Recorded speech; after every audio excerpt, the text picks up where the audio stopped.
तर आज आपण जरा सुद्धा मैदा किंवा गव्हाच्या पिठाचा वापर न करता वरून एकदम सॉफ्ट आणि आतून एकदम ज्युसी असे हे पनीर मोमोज घरच्या घरी कसे बनवायचे ते पाहणार आहोत.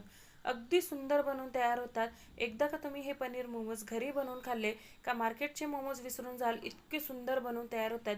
आणि त्यासोबतच खाल्ली जाणारी ही मस्त अशी चटपटीत स्पायसी लाल चटणी सुद्धा बनवलेली आहे. त्यासाठी व्हिडिओ शेवटपर्यंत नक्की पहा. चला तर मग सुरुवात करूया. नमस्कार, कुक विथ मनीषा यूट्यूब चॅनलमध्ये तुम्हा सर्वांचं खूप खूप मनापासून स्वागत आहे. रेसिपी सुरू करण्याआधी तुम्हाला एक विनंती आहे, तुम्हाला जर आजची ही रेसिपी आवडली तर प्लीज एक लाईक नक्की करा आणि व्हिडिओला हाईप सुद्धा करा.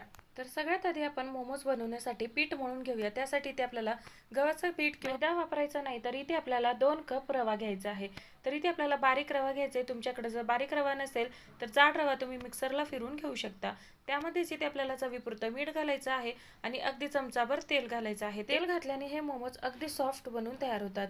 तेल आणि मीठ संपूर्ण पिठामध्ये आपण छान असं मिक्स करून घेऊया. तेल इथे आपलं छानपैकी मिक्स झालेलं आहे. तेल मिक्स झाल्यानंतर आता हे पीठ आपल्याला मळून घ्यायचं आहे. तर रव्याचं पीठ मळण्यासाठी इथे आपल्याला कोमट पाण्याचा वापर करायचा आहे. थंड पाण्याचा वापर अजिबात करू नका, नाहीतर मोमोज जे आहेत ते थंड झाल्यानंतर थोडेसे चिवट लागतात. त्यासाठी थोडंसं कोमट पाणी घ्या आणि कोमट पाण्याने आपल्याला हे पीठ मळून घ्यायचं आहे. तर इथे मी 1 कप भरून कोमट पाणी घेतलेलं आहे. एवढं सगळं पाणी इथे आपल्याला लागणार नाहीये. सुरुवातीला इथे मी पाव कप पाणी घातलं. पाणी हे थोडं थोडं करूनच घालायचंय.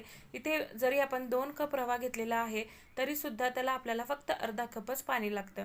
थोडं थोडं करून इथे मी पाणी घातलं आणि छान असं याचा गोळा तयार करून घेतलेला आहे. पीठ मळत असताना इथे आपल्याला हे पीठ खूप जास्त घट्ट किंवा खूप जास्त सैल करायचं नाही. मिडियम कन्सिस्टन्सीचं इथे आपल्याला पीठ मळून घ्यायचंय. तर इथे तुम्ही पाहू शकता 1 कप पाण्यामधले फक्त अर्धा कप इथे आपल्याला पाणी लागलेलं आहे. आता हे पीठ आपण 5 ते 10 मिनिटं झाकून असंच ठेवूया, कारण रवा पाणी शोषून घेतं आणि छान असं फुलतो. त्यासाठी हे पीठ आपण 10 मिनिटासाठी भिजण्यासाठी बाजूला ठेवून देऊया. तोपर्यंत आपण सोबत खाल्ली जाणारी मस्त अशी चटपटीत स्पायसी लाल चटणी कशी बनवायची ते पाहणार आहोत. तर त्यासाठी इथे मी 4 बेडगी मिरच्या घेतलेल्या आहेत. याने रंग आणि टेक्स्चर खूप सुंदर येते. त्याचबरोबर लवंगी मिरच्या 5 ते 6 घेतल्या. 2 मिडियम साईजचे टोमॅटो घेतलेले आहेत, मध्यभागी कट लावून घेतलेला आहे.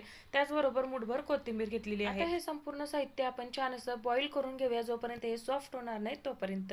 आता हे संपूर्ण साहित्य छान असं बॉईल होतंय तोपर्यंत आपण भाज्या चिरून घेऊया. तर भाज्या चिरण्यासाठी इथे मी 1 चॉपर घेतलेला आहे आणि आता या चॉपरमध्ये आपण काही भाज्या कटिंग चॉपिंग करून घेऊया. त्यासाठी इथे मी 1 मिडियम साईजचा कांदा घेतलेला आहे, रफली चॉप करून घेतला. मोठ्या साईजची इथे मी शिमला मिरची घेतलेली आहे आणि 1 मोठ्या साईजचे इथे आपल्याला गाजर सुद्धा घ्यायचं आहे.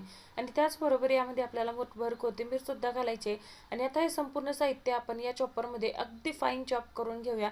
तुमच्याकडे जर चॉपर नसेल तर तुम्ही मिक्सरमध्ये याला पल्स मोडवर फिरवून घेऊ शकता, किंवा मग तुम्ही हे किसून सुद्धा घेऊ शकता, किंवा हाताने बारीक चॉप करून घेऊ शकता. 1 ते 2 मिनिटात तुम्ही पाहू शकता संपूर्ण भाज्या अगदी फाईन चॉप झालेल्या आहेत. अशाच आपल्याला हव्या आहेत. ह्या संपूर्ण व्हेजिटेबल्स म्हणजेच भाज्या या आपण एका बाउलमध्ये काढून घेऊया. इथे मी एक मोठं बाउल घेतलं. त्यामध्ये गाजर, शिमला मिरची, कांदा, कोथिंबीर काढून घेतलं. त्याचबरोबर 1 मोठी वाटी भरून म्हणजेच पाव किलो इथे मी पनीर घेतलेलं आहे. पनीर इथे आपल्याला किसून घ्यायचे आणि त्याचसोबत त्यामध्ये 1 चमचा बारीक चिरलेला लसूण घालायचा आहे आणि इथे आपल्याला किसलेलं आलं घालायचं आहे. त्याचबरोबर बारीक चिरलेली भरपूर अशी कोथिंबीर घालायची आणि 1 चमचा इथे आपल्याला काळी मिरी पूड घालायची. 1 चमचा इथे आपल्याला गरम मसाला घालायचा आहे. गरम मसाला इथे तुम्ही कुठलाही वापरू शकता. त्याचबरोबर यामध्ये अर्धा चमचा लाल तिखट घालायचे. तिखटाचं प्रमाण तुम्ही तुमच्या आवडीनुसार कमी जास्त करू शकता. आणि आता यामध्ये आपण चवीपुरतं मीठ घालूया आणि सोबतच यामध्ये 1 चमचा सोया सॉस आणि 1 चमचा इथे आपल्याला टोमॅटो केचप घालायचं आहे. आता हे संपूर्ण साहित्य आपण छान असं एकजीव करून घेऊया. अशा पद्धतीने जर पनीर मोमोज बनवले तर अतिशय सुंदर आणि फ्लेवरफुल बनून तयार होतात. मार्केटमधले गाड्यावरचे मोमोज सुद्धा तुम्ही विसरून जाणार आहात. आता मुलांसाठी बनवत असाल, आणखीन याला खास बनवण्यासाठी यामध्ये मी 1 चीजचा क्यूब किसून घातलेला आहे. चीज घालणे इथं पूर्णपणे ऑप्शनल आहे, पण चीज घातल्याने याची टेस्ट आणखीनच जास्त वाढते. इथे मी चीज घातलं. पुन्हा एकदा मिक्स करून घेऊया. तर इथे आपलं पनीर मोमोजची स्टफिंग बनवून तयार झालेली आहे. आता ह्या स्टफिंग पासून तुम्हाला जर मोमोज बनवायचे नसतील तर तुम्ही इथे पराठे सुद्धा बनवू शकता. तर इथे आपण स्टफिंग बाजूला ठेवून देऊया. तोपर्यंत एकीकडे आपली टोमॅटो आणि मिरची जी बॉईल करायला ठेवली होती ती सुद्धा छान अशी बॉईल झालेली आहे. तर आता ह्या टोमॅटोवरची जी साल आहे ती साल आपल्याला बाजूला करून घ्यायचंय आणि त्यानंतर संपूर्ण साहित्य आपल्याला मिक्सरच्या भांड्यामध्ये काढून घ्यायचंय. मिक्सरच्या भांड्यामध्ये सगळं साहित्य काढून घेतल्यानंतर ते पूर्णपणे थंड करून घ्यायचंय आणि मिक्सरला छान अशी याची बारीक चटणी वाटून घ्यायची आहे. इथे मी ही चटणी मिक्सरला वाटून घेतलेली आहे. चटणी वाटून घेतल्या झाल्यानंतर इथे आपल्याला याला तडका देऊन घ्यायचे. त्यासाठी इथे मी तडका पॅन घेतलेला आहे. त्यामध्ये 1.5 चमचा तेल घालायचे. तेल छान गरम झाल्यानंतर यामध्ये 1 चमचा बारीक चिरलेला लसूण घालायचा आहे. त्याचबरोबर यामध्ये आपल्याला 1 चमचा आलं सुद्धा घालायचं आहे. आलं सुद्धा अगदी बारीक किसून किंवा चिरून घालायचं आहे. आलं आणि लसूण छान असं याला कच्चेपणा जाईपर्यंत परतून घ्यायचंय. आलं लसूण इथे आपलं छानपैकी परतून झाल्यानंतर आता यामध्ये आपल्याला वाटून घेतलेली चटणी घालायची आहे. चटणी घालून झाल्यानंतर यामध्ये आपल्याला परत एकदा 1 चमचा सोया सॉस आणि 1 चमचा टोमॅटो केचप घालायचा आहे. त्याचबरोबर अगदी मार्केट सारखी चव येण्यासाठी यामध्ये मी चमचाभर विनेगर सुद्धा घातलेला आहे. विनेगर नसेल नाही घातला तरी देखील चालणार आहे. संपूर्ण साहित्य पुन्हा एकदा मिक्स करून घेऊया. आता ही चटणी आपण फक्त 2 मिनिटे मंद आचेवरती शिजवून घेऊया आणि 2 ते 3 मिनिटानंतर ह्या चटणीवरती तुम्ही पाहू शकता तेल जे आहे ते तरंगायला लागलेलं आहे. या चटणीतून तेल रिलीज व्हायला लागले म्हणजे इथे आपली चटणी अगदी मस्त अशी शिजून झालेली आहे. 2 ते 3 मिनिटानंतर इथे आपली मस्त अशी चटपटीत स्पायसी मोमोज सोबत खाल्ली जाणारी लाल चटणी बनवून तयार झालेली आहे. आता आपण मोमोज तयार करून घेऊया. मोमोज तयार करण्यासाठी जे आपण पीठ मळून ठेवलं होतं ते सुद्धा छानपैकी भिजून झालेलं आहे. भिजलेलं पीठ जे आहे ते 1 ते 2 मिनिटे पुन्हा एकदा मळून घेऊया आणि त्यातला एक मोठा गोळा काढून घेऊया.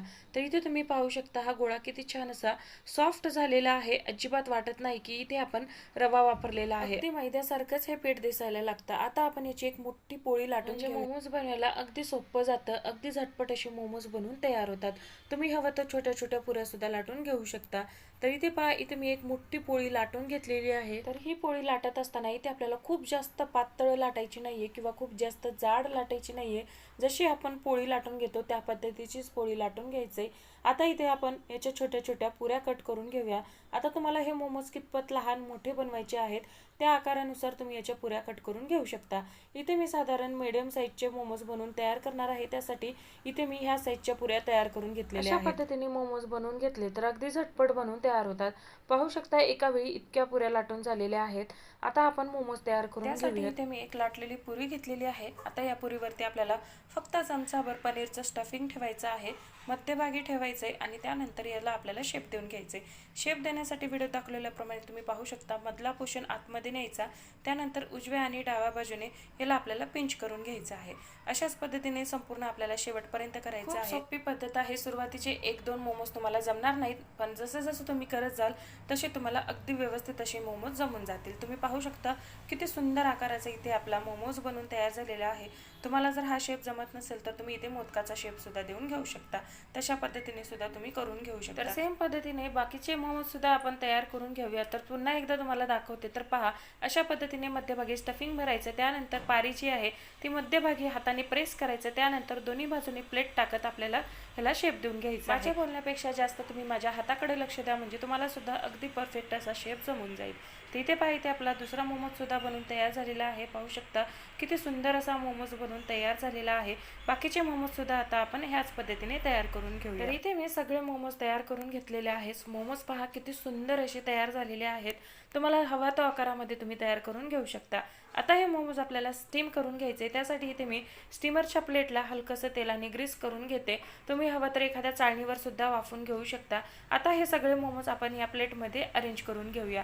एकावर एक ठेवले तरी काही हरकत नाही. अजिबात ते चिटकून वगैरे बसत नाहीत.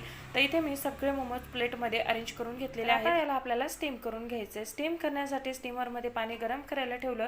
पाण्याला छान उकळी आल्यानंतर ही प्लेट त्यामध्ये ठेवायची आणि यावरतून मी हलकसं लाल तिखट बुरबुरून घेतलेलं आहे म्हणजे मोमोज दिसायला सुद्धा खूप सुंदर दिसतात. आता आपण याचं झाकण लावूया आणि 15 ते 20 मिनिटे याला आपण स्टीम करून घेऊया. तर इथे पहा इथे आपले मोमोज जे आहेत ते छानपैकी स्टीम झालेले आहेत आणि स्टीम झाल्यानंतर तुम्ही पाहू शकता यावरती किती छान अशी चकाकी आलेली आहे. यावरती एक ग्लेज आलेली आहे. वाटतच नाही की आपण हे मोमोज मैद्यापासून नाही तर रव्यापासून बनवलेले आहेत. यावरून थोडीशी कोथिंबीर घातलेली आहे आणि अगदी स्ट्रीटवर मिळतात तसेच मऊसूद स्पंजी असे इथे आपले पनीर मोमोज बनवून तयार झालेले आहेत. लगेचच सर्व करून घेऊया. इथे मी प्लेटमध्ये सगळे मोमोज काढून घेतलेले आहेत. सोबतच जी आपण मस्त अशी चटपटीत स्पायसी लाल चटणी बनवलेली होती ती सुद्धा आपण इथे सर्व करून घेऊया। ह्या चटणीसोबत हे मोमोज खायला खूप सुंदर लागतात। ही चटणी तुम्ही इतर कुठल्याही पदार्थाबरोबर खाल्ले तरी खूप सुंदर लागते। ही चटणी तुम्ही 15 दिवस फ्रीजमध्ये स्टोर करून सुद्धा घेऊ शकता। तर इथे मी ही लाल चटणी सुद्धा घेतलेली आहे, मेयोनीज सुद्धा घेतलेला आहे। आता तुम्हाला सुद्धा मोमोज खायचे असेल तर स्ट्रीटवर जाण्याची अजिबात गरज नाही, घरीच अगदी हेल्दी पद्धतीने बनवा आणि मुलांना खायला द्या। सुद्धा खूप जास्त आवडीने खातील, अतिशय मौसूद अशी बनवून तयार होतात। रव्याचे बनवले म्हणून अजिबात हार्ड होत नाही। तुम्ही पाहू शकता किती छान मौसूद, आतमध्ये भरपूर असं सारण भरलेले हे मोमोज या चटणी बरोबर खायला खूप सुंदर लागतात।